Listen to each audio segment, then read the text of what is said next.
Um bom dia super especial a todas as turmas de segundas séries da Escola Profissional de Quixeramobim. Meu nome é Rayane Fernandes e é com muita honra e satisfação que iniciamos o terceiro bimestre letivo referente ao ano de 2020. Antes de iniciarmos novos conteúdos, gostaria de retomar alguns conceitos e informações que são muito importantes para nosso progresso dentro da disciplina. Inicio a aula declamando essa linda poesia do Braulio Bessa. Seja sempre inquieto e, vez por outra, paciente. Parece contraditório. Soa meio diferente. Às vezes, pisar no freio também é andar para frente. Que vocês percebam que o alimento da fé e da esperança é capaz de promover qualquer mudança, é capaz de transformar qualquer sonho na mais pura realidade. Essa imagem representa sujeitos, e aí iniciamos nossa retomada. Sujeitos que pensam, sujeitos que amam, sujeitos que se comunicam. Aqui vocês podem observar 4 particularidades, ou melhor, 4 elementos que se relacionam a cada uma das áreas de vocês. Nós temos a parte interna de um computador, nós temos a estrutura organizacional de uma empresa, nós temos a planta de uma casa e nós temos uma cadeia alimentar. Mas o que é que essas coisas têm relação com o conteúdo? Como elas se relacionam com nossas informações? É princípio acreditarmos o seguinte, que a comunicação, assim como todas essas coisas, elas possuem uma organização, elas possuem uma interação, elas precisam de sujeitos para que possa se efetivar. E se uma das coisas der errado, a comunicação também vai ser afetada, assim como essas coisas. Desse modo, sujeitos associados à linguagem promovem comunicação. E esses sujeitos, eles se comunicam, ou melhor, nós sujeitos nos comunicamos através de estruturas historicamente situadas, culturalmente estabelecidas e linguisticamente organizadas, os também chamados textos. Então, sujeitos mais textos promovem interações comunicativas reais. O primeiro conceito que gostaria de retomar são os tipos de linguagem. Por mais que seja um conteúdo simples, nunca é tarde para retomarmos. No exemplo 1, nós temos a linguagem verbal. No exemplo 2, nós temos a linguagem não verbal. E no exemplo 3, nós temos a linguagem mista. Adiante, nós temos essas popularmente chamadas de carinhas, que representam mais uma vez a linguagem não verbal. A tirinha relacionada à turma da Mônica representa fidedignamente a linguagem mista. Trocando em miúdos, nós temos que a linguagem verbal é aquela que usa fala ou escrita. A linguagem não verbal usa símbolos, desenhos, placas, figuras, imagens, gestos ou expressões.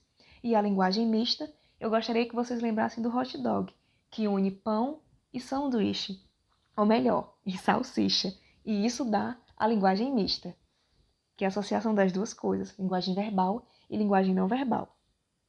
Aqui nós temos imagens super criativas, uma mente que pensa, que é aflorada, a leitura transformando as possibilidades e ampliando possibilidades, a leitura promovendo liberdade e a fruição do pensamento, e a leitura promovendo criatividades, cores e recriações. Aqui nós já temos imagens mais formais. Mas qual é a relação dessas duas estruturas de imagens? Que a primeira imagem, ela representa uma coisa mais criativa, que é a nossa chamada linguagem conotativa, que tem a ver com criatividade, que tem a ver com recriação.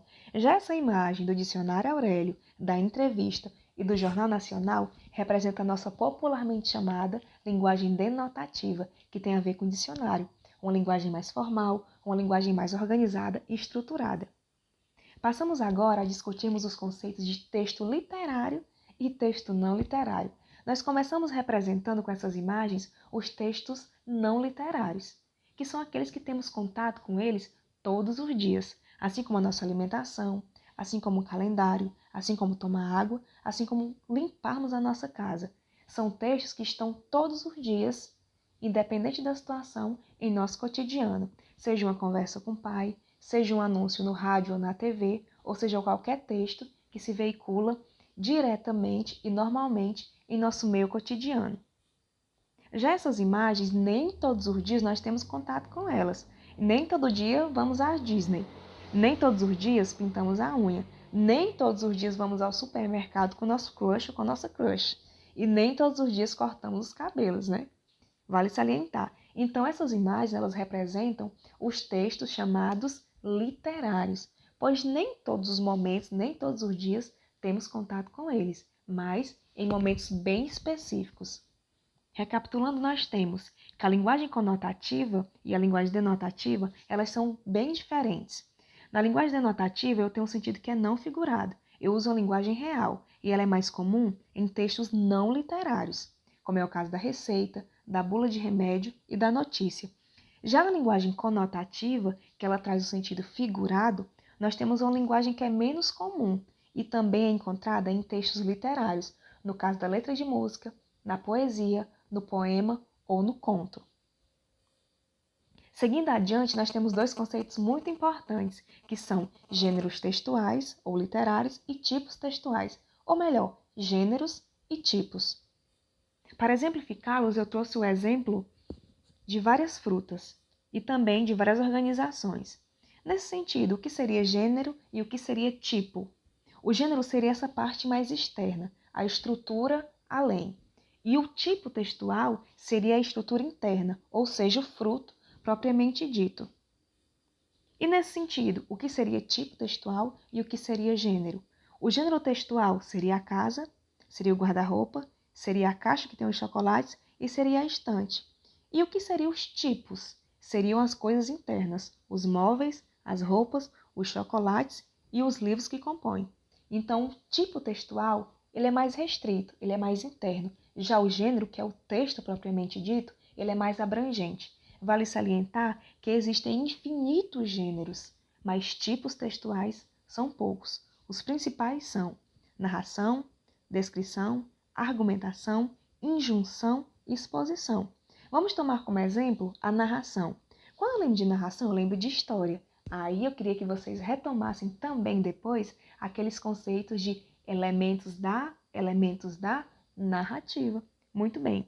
Vamos aos exemplos. Um conto, uma fábula, uma lenda, um mito, uma biografia, um romance. Todos esses fazem parte da categoria textual narração. Passamos adiante e chegamos nas queridinhas funções da linguagem. Mas para exemplificar, vamos pensar nessas coisas. Aqui eu tenho diferentes roupas, em diferentes estilos.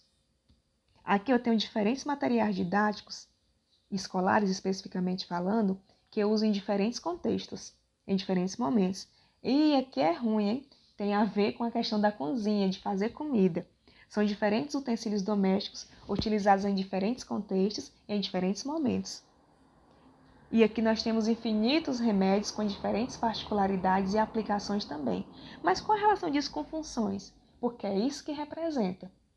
Cada texto possui inúmeras funções e um único texto, vale lembrar, nunca vai ter apenas uma função. Vai ter duas, vai ter três, pode ter até mais funções. Mas um texto, ele é uma mesclagem de várias funções e ele representa essa diversidade. A diversidade, por exemplo, dos remédios, das roupas, dos utensílios domésticos e também dos materiais escolares.